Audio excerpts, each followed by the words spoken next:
This podcast is brought to you by Australia's LGBTQIA+ community media organisation, Joy. Keep Joy on air by becoming a member, a subscriber, or donate. Head to joy.org.au. Joy, a diverse sound for a diverse community. This is How Do You Do That with Emily Tresidder on Joy 94.9, the show answering the questions you didn't even know you had. This week's guest is musical director, vocal coach, teacher, and yogi Daniele Buatti. We talk about the connective power of music, piano improvisation with beautifully played examples, plus why live performance is irreplaceable.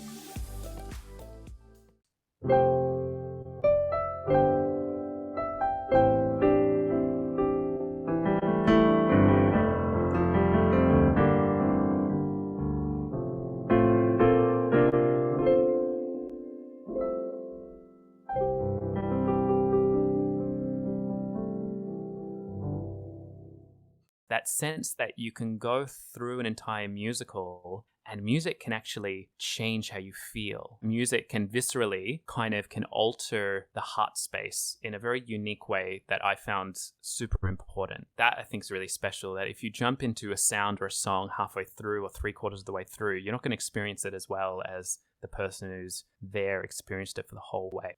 Daniele Buatti is a musical director. I should mention, all of the pieces you hear throughout this show are completely improvised pieces from Daniele, as we're chatting. More of that wonder later. For now, I had to ask, what exactly is a musical director? Yes, it means so many things. Sort of what it would look like on paper would be, the rudimentary skills. A musical director is intended to be sort of highly diverse in many different fields. Different shows or different projects will mean something different. So if I was to work on, for example, the last musical that I did was Bring It On. First, foremost, I'm there right from the beginning auditioning the cast with the rest of the creative panel. So there's choreographer, director, and a few other people on the panel. So that'll be like right from the beginning. And then that'll take me in through casting the show, making sure that the show has a diverse set of performers in many ways, making sure that I've got different vocal types, and to go into those, that would be soprano, alto, tenor, bass. That's the kind of vocal split, very traditional way of looking at the vocal split. So that would be my main goal to begin with. And then once we get into rehearsals, I teach all the repertoire to the cast. So that's to say that when a musical gets sent down, obviously gets created most of the time in America, I'll receive the materials, the score, there's tons of harmonies, they're all written down, and my objective is to make sure that the cast know what those harmonies are, when to come in, very basic stuff like that, what to sing, how to sing it, when to sing it. But also there's a greater goal there. This is how I look at it anyway, the group synergy. I think that it's really important that it's not just music, but it's music director. So there is a high emphasis on how one shapes the sound and the music. And most people might think of that as I sort of see sound as like the last step in creation. So basically, the group cohesion is a big one, because when a group sings together and they're singing from the heart and they're fully embodied as the group, they're going to sound different than a group that they don't really kind of see the clear goal that's in mind. So it's kind of like, not to use a sports analogy, but kind of it does make sense in this moment that you're a team and the musical is this big overarching thing that you're all involved in, and you want your team to be working together to make it as memorable and wonderful as possible. Precisely. The fact of the matter is that it's, look, a show like Bring It On, you're looking for quite a wide array of skill sets that are actually more than what you just look for in a standard musical, because a show like Bring It On has cheerleading added to the mix. So you're looking for lots of different stunts and tricks and things like that. So it can be quite hard to find performers with all of those skill sets. Not only that, though, that the sports analogy is quite true, because you're also looking for team players. Quite honestly, you're working together as a team, and emphasized even more with a show like that, because they're doing stunts, they're lifting people, there's actual sport elements within the show. And if anyone has their blinkers on, and this is what I refer to as sort of not listening. I think all performers need to listen, and the listening doesn't happen just with the ears. It happens with the full body, with the heart, with all senses, and in a non-judgmental way, so that they always know how to respond at any point in time. So part of building that group cohesion is, in my mind, being able to transfer that to the cast. so that when they go on stage, the stuff that you've taught, basically teaching music, the sort of basic way of doing it is in chairs. It's a very mundane kind of activity, though I don't like it to be. I like to sort of get up and move and make sure it comes from the whole body. But my objective would be to make sure that that heart is transferred over time into the show, so that when they're sort of looking after other people and doing stunts and acting and saying lines and worrying about lights and all that sort of stuff, that the heart is still there. It's not forgotten about. Daniele has worked as a musical director. He's also an exceptional pianist. I asked how long he's been playing piano. Oh, very good question. I reckon 15 years. Yeah, I started playing piano when I was 14, and that's just not very heard of in the realms of professional musicians or musical directors. Usually they've been playing since they were like 3 or 4. Funnily enough, I've been playing since I was 14, but I'm also self-taught. So whoa! Yeah. All the information that I've acquired has been through sourcing the information. It's been through, and this was kind of the weird period that, show my age probably, but like YouTube wasn't really quite there yet, A lot of people nowadays, they can go on YouTube and watch a video that shows how to play something. This was me kind of scouring the internet for pretty much how to read music, the fundamentals of music theory, and then applying that to a keyboard that I just purchased. So how did that happen? So you've gone through your basically your whole primary school life. Yes. You're not a child prodigy in the sense that you're playing piano from the age of 4. At 14 years old, what happens that makes you go, I'm going to buy a keyboard?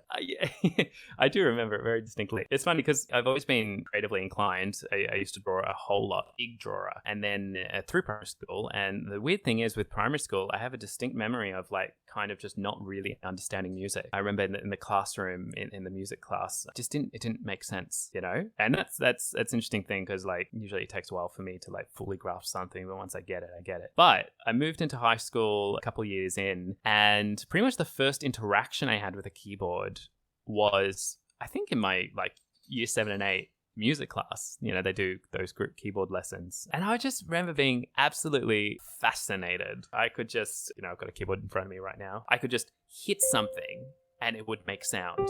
And I think for me, that was quite amazing. That blew my mind, and it really sparked my curiosity to the point that by the end of year 8, I enrolled in, I was very ambitious. I enrolled in 2 music electives, because that's when you sort of choose what you want to do. And they had squished them into my second semester. So I was like, okay, I got a semester to kind of work out what I'm doing, because mind you, what we were doing in year 7 and 8 was very just like, it's just very basic, very foundational stuff. But the teacher she sort of left me be. She would ask me questions, very leading questions of things that it really felt like to me that she thought I knew what I was doing, which is interesting because I felt really natural around the keyboard. So there was a real kind of affinity to it. The next year, my brother was very curious about learning the instrument.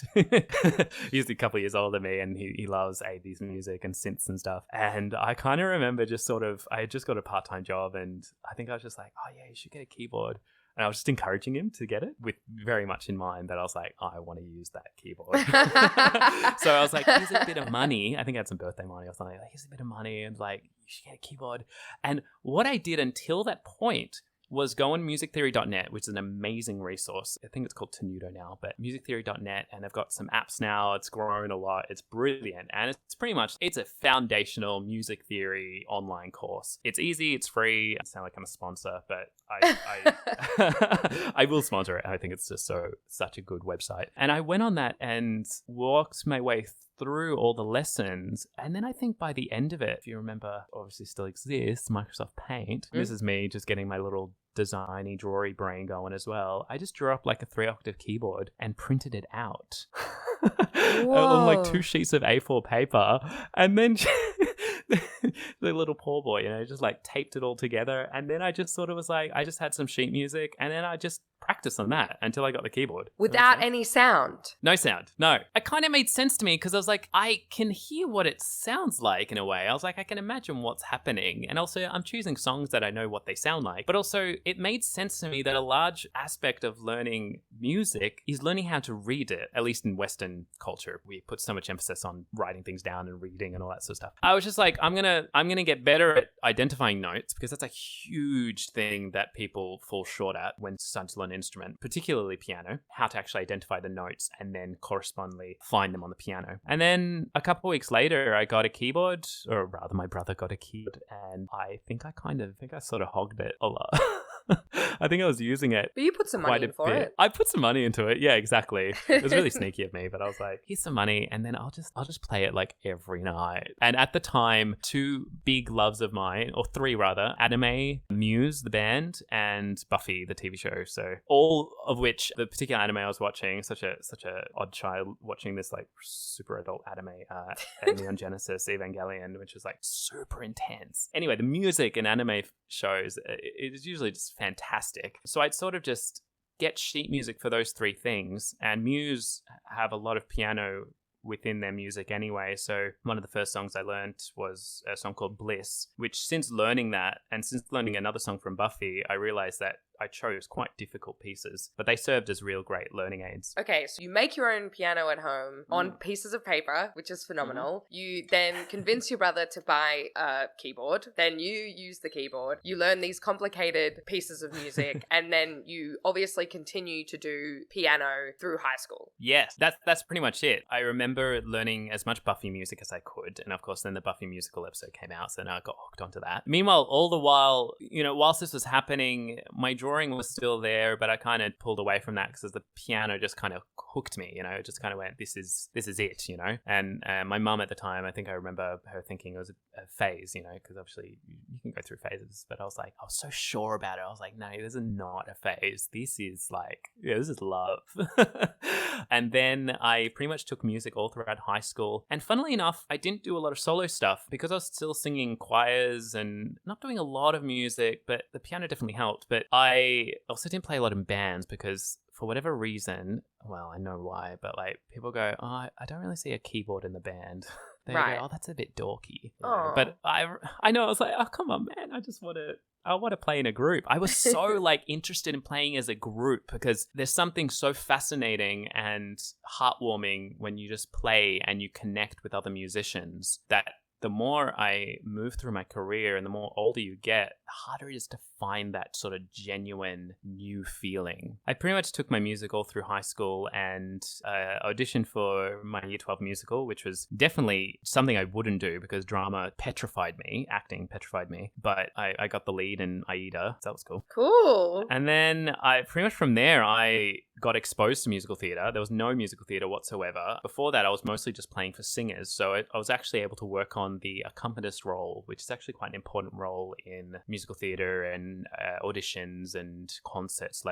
As a pianist, you need to learn how to accompany someone, play for someone. And this is a skill set that a lot of pianists don't really work on because it's a very solo instrument at times, the piano. But something that came very natural to me at that point was I was always able to listen. There was a real inherent ability to just kind of react to what was happening at the time, which as an accompanist is really important because you're listening, you're connecting with the singer, you're learning how to move and breathe with them. And one other thing for me that came very natural at the time, and I remember so distinctly, I would just randomly pick different sounds on the keyboard and improvisation was just there. I just started making stuff up. It just came to me so naturally. So that was very cool. I didn't really know about it as a concept or as a construct. Improvisation. It was to me, it was just, as you said, making music. It wasn't confined by anything. So after becoming fascinated with the keyboard at the age of 14, Daniele continued to study it all through high school. What happened after high school though? I was sort of a hobby graphic designer as well. As I said to you, drawing a lot, that kind of morphed into graphic design. I got that classic knockback of music's not a career. That classic art, music, you can't, you're either going to be a concert pianist. And my music teacher said to me, you can't be that because you haven't been playing long enough. I was like, that's fair enough. That makes perfect sense. I was like, I can get on board with that. Or you can be a teacher. And funnily enough, my knowledge of what a teacher was kind of didn't attract me at the time. So then this is so strange, but I went to study public relations. So I went to study Bachelor of Communications at Monash. And those that know me know that I'm very passionate about the subject of communication and what it means to communicate. And something that I've learned over the past few years is that although it seems very irrelevant to who I am or my pathway. It's actually pivotal to how I approach music, because music is always about communication and expression. So of course at the time it was very much a decision I made because, music's not a career. So a few years into that, I was doing terribly. I was just like, I wasn't connecting with the content. I was not doing well. I was still playing piano as a hobby. I was doing some amateur musical theatre at the time, did a production of Beauty and Beast up the road. I moved from Monash to RMIT thinking, maybe it's the university that's not happening. Maybe I need to try something different. And of course, I was like, yeah, it's a bit better, but it's not working. And pretty much all through this time, I had been exposed to a lot of amateur musical theatre companies, and they had asked me to play for their auditions and slowly but surely, play for concerts and then musical direct their shows. So it was only through the amateur musical circuit that I actually discovered the role of the musical director. For whatever reason, in year 12, I didn't really click. And to be honest, I was like, I don't know if I'm interested in that, because I was like, I like being on stage. But of course, I've learned since then that I like to MD, but I like to be on stage at the same time. So I like to sort of be able to combine those at the same time. Years later, I did an amateur show, and I was also working full-time as a graphic designer at that point. So I managed to do that. That was wonderful. Again, autodidact, like self-taught as the graphic designer. Those two skills, very much just sort of self-discovery. I pretty much pulled out of my study because I was arranging music. I was arranging vocal ensembles. I was doing stuff in my spare time that was not study. And it was just so clear to me,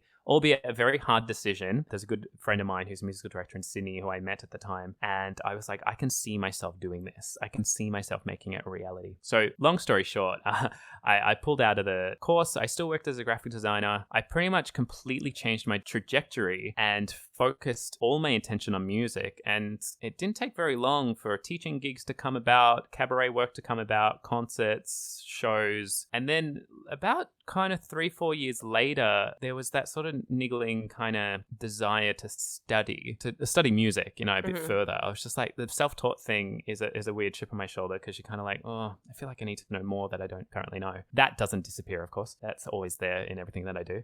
So at that point, I went to study a Bachelor of Composition, which is kind of a branch off the improvisation and passion for creation. But then I met a wonderful piano teacher, jazz performer, John McCall, and I was instantly like bound to him. I was just like, you're amazing. The thing is with being self-taught, finding a teacher that is right for you is I found very hard. But at that point, I transferred over to performance, graduated my graduating recital. I did a 40-minute composition. It was a nice sort of throwback to my being a composing student. Yeah, many years later, I'm here, musical directing shows, cabarets. That's it. That's the Here journey. I am, Wow, yeah. Do you think that your graphic design and your study in communications has informed your musical journey? Definitely yes. And now, of course, the larger question of like coming to terms with that, the past 10 years for me has been a wild ride of different adventures and different experiences and highly diverse skill sets that I'm only just over the past year, funnily enough, coming to terms with this ability to be a diverse, creatively minded person. So the graphic design aspect has absolutely helped me. I was working with a fantastic manager in my previous job, working for a market research firm doing infographics, and just working with him, he really helped me blossom as a graphic designer. And to this day, I run an event called Broadway Unplugged, which is a concert that runs every 2 months and once a year at the Royal Botanic Gardens, and I do all the graphic design for that. Actually, for that show, we've done online concerts all of last year and just extend graphic design, because graphic design just doesn't stop there, it's like, it's just this tree, so you start working with still image, but then I'm working on film, so I'm able to combine all of those skills to the point that I think it was only a few days ago where I was working on a little transition of mine, just a little logo thing, and it just felt so natural. I was like, opened Illustrator, open Logic, open Photoshop, InDesign, Final Cut. Like that was just, it all is very natural to me. It's a very much like part of a very kind of connected creative ecosystem. My memories of Monash are a weird one because I just remember reading very dry readings. Super dry, but the fact of the matter is that the pull towards public relations has always been an interest in working with people and building relationships. Now, finding that kind of conclusion has been my pathway for the past 5 years. Mm-hmm. Finding what exactly makes and fuels what I do, and what it is the people, and it's the connection, and it's the building those relationships that then when we go to perform on stage, everything is just functioning in very nice harmony. Totally. No pun intended. It wasn't quite a straight line for Daniele to get to where he is now. but everything he did in some way or another influenced or influences his work now. Something that seemed to travel with Daniele from the beginning of his musical journey was improvisation. I've actually seen Daniele improvise, and it was something really quite special to witness. I asked Daniele to tell me a little bit more about the process of improvisation and how he goes about it. So that was the song with Tash, right? Yeah, yep. You know, already there's a challenge on that because we're over Zoom and I'm improvising a song that, I think on that night in particular, I couldn't really hear the sound coming back to me. Of course, the beauty of improvisation is that it can't sound wrong. There's no preconceived notion of how it should be. Therefore, the audio that's coming back to me, I'm like, well, that sounds right to me because it's completely new at that time. I feel so much about improvisation. in a fundamental way that whenever I come to the piano and I approach it with that sort of fresh kind of attitude and I just play a few keys and let it take me on the journey, it can actually be a very healing experience. And I can come at it like I'll improvise, for a good 30-40 minutes just at the piano, of which I have a lot of recordings on YouTube and SoundCloud, just me sitting at the piano, just making stuff up. Most of the time, there's different levels of improvisation or different modes, right? There's the one that you watched, which is the kind of more content. It was more like, let's create a song with words, with story, yeah? Let's kind of pigeonhole it into this style, okay? So that's what, after my study at AIM, the Australian Institute of Music, I was able to one of my biggest takeaways from that course, as well as doing my Broadway Unplugged concerts, is learning how to analyze music. Because I think that a large part of improvisation is knowing the kind of trademark facets of different genres. You know the theory, that this type of music will sound like this. Yes. This type of music will sound like this. And so one thing that I will approach the piano with this attitude of the piano is like the orchestra, so I might go, cellos. And then I might go flutes. With piccolo, of course. And then might go French horn. And then, of course, a lot of the time I don't have enough hands, you know what I mean? So it's that's when improvisation becomes composition because I have time and I can write it down,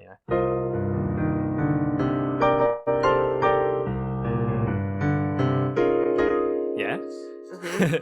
So you're getting these mesh of different layers. So that's usually how I look at improvisation. I'm blending color, sound, emotion, mood, genre. Yeah.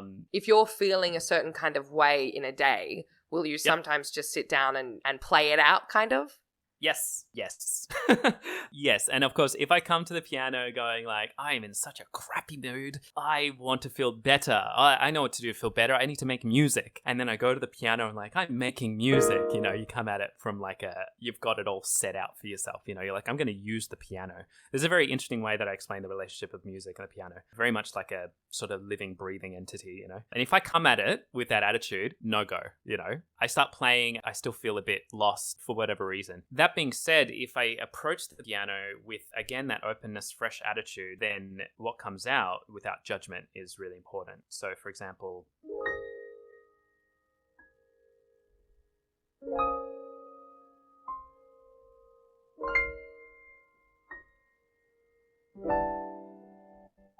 and to me, these are chords of kind of contemplation, yeah?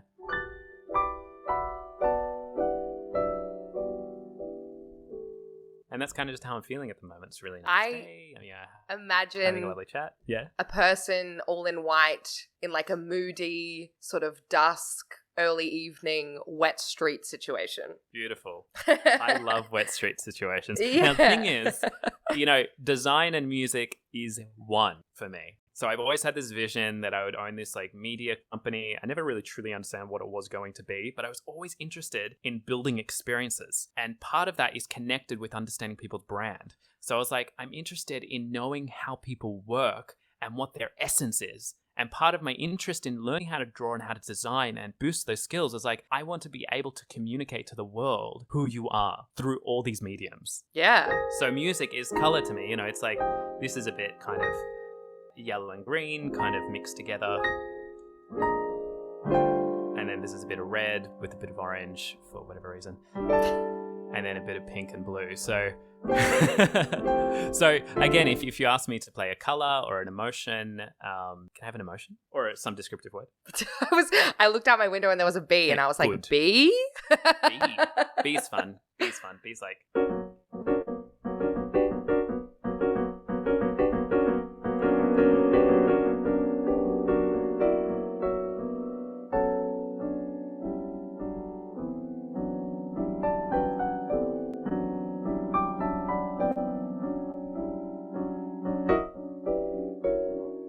Yeah.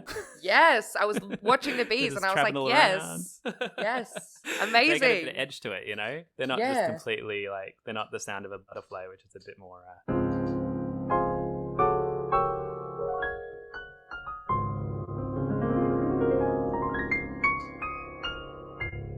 No, I mean, that's my, imposed version of the butterfly.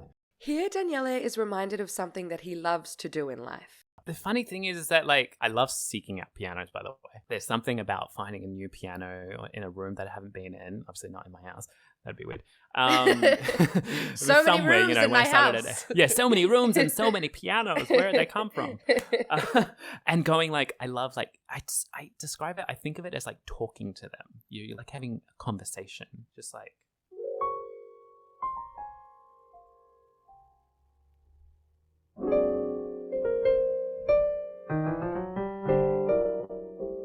So you just work out what it has to say, to you. And so I like to find new pianos because each of them play differently and they each play something a little different, which is weird because I'm not talking about me playing, it's not me, right? It's the combined experience of this different instrument, different space. And as you said, a completely new experience. The funny thing is that the amount of times I've been in a room and I played for 30, 40 minutes and there's just no one around. And I go, that was pretty good. Or I feel very good. I feel very connected. And I'm like, no one was around. That's weird. No one hears that. I guess it's kind of a situation where it's like if the walls could talk, but you're making the piano talk. Correct. It's clear from our chats that Daniele is extremely passionate about what he does, and he believes in the transformative and connective nature of music. It would be remiss of me not to ask him about some of the moments in his career thus far that validated what he does. I mean, the first instance that comes to mind is last year when we were at the Royal Botanic Gardens doing a concert. One of our performers comes up and sings, and her daughter, she's probably like 3 or 4 years old, she just starts walking up on stage. And, the performer's just having a sing, and she sees her daughter, and it becomes this like beautiful, heartfelt experience where all of a sudden how you play, all the sort of those expectations of, there's a whole level of expectations of what a musician must be and what they must do, At that point, it's like, this doesn't matter anymore. The second moment that comes to mind is quite some time ago. It was about 4 or 5 years ago. And this is the graduating recital composition that I did. The composition was generated from improvisation. I spent 3 months working on it, and it was based around Greek mythology and the planets. And I improvised the content. And through improvisation, I took what I wrote and what I recorded and sculpted it. And through sculpting it, I expanded it to not just be on the piano, but to be for a string quartet and for very close friends of mine, a female vocal quartet, I guess. So doing that, we only got to do it once. And part of my objective was to have everything stream into one moment. So I didn't want applause. I didn't want those moments. Of course, people say, oh, right in the thing, don't clap. And I was like, no, I don't want that. I want it to feel like not clapping. I want you to feel like you're part of the experience. Because something that for me, performance has never been, I've never been interested in this sort of weird stage audience delineation. I want you to feel like you're part of what I'm creating. And it got to the end of the 40 minutes, and I remember like holding like the last chord, and I held it for exactly how long it needed to be held, again, completely operating by feeling, And I remember this little thought of mine at the time going like, oh, I hope they don't clap. I don't clap and ruin it. Like, it's still going, But of course, that's the battle of the performer. You've got like two voices going simultaneously, the heart connected, broad awareness kind of going, yeah, it's all good. Everything is fine right now. And then, yeah, exactly. Just going like, don't clap. Don't ruin it. Don't ruin it. Which is a bit of piano etiquette, performance etiquette sort of stuff. But honestly, I held the chord. The chord died, as music does. It decays over time. And there was a pregnant pause. And I had a projection going at the time of planets going through the solar system. It was really cool. And I just had to sort of sneakily pause it because I didn't want to go to my Mac desktop. I just remember that.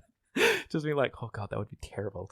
And the chord, stopped ringing out because, of course, the audience were in this pure bliss moment of listening. They were listening. They weren't reacting. You know what I mean? They were listening. They were absorbing the music. And so therefore the sound didn't end just when the sound ended, right? There was contemplation and thought and moments in time that there was the pause, and then, the hands came together, and the feedback I got after that about being transported through time and that the performance felt like 2 minutes, there's this real, it didn't feel like it ended when it ended. To me, that is the biggest compliment. When someone says to me, my music or my improvisation helps them become less aware of time, that's really special. It's been such a pleasure chatting to Daniele Buatti.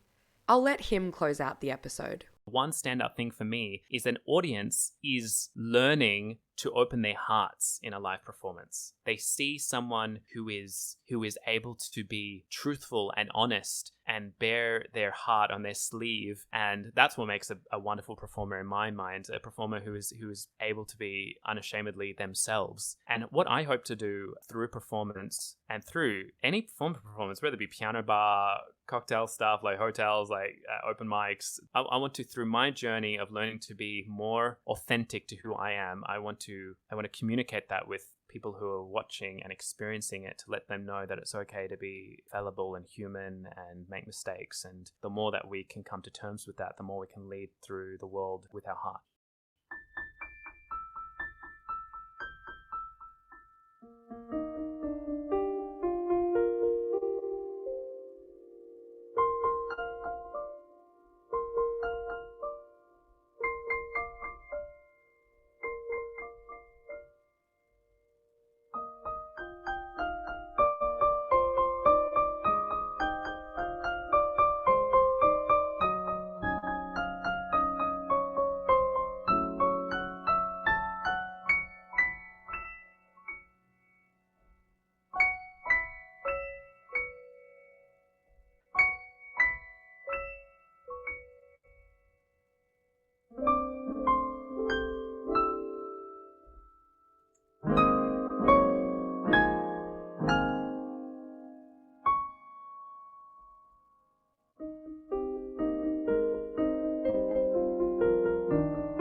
Thank you so much to Daniele Buatti for being on the show.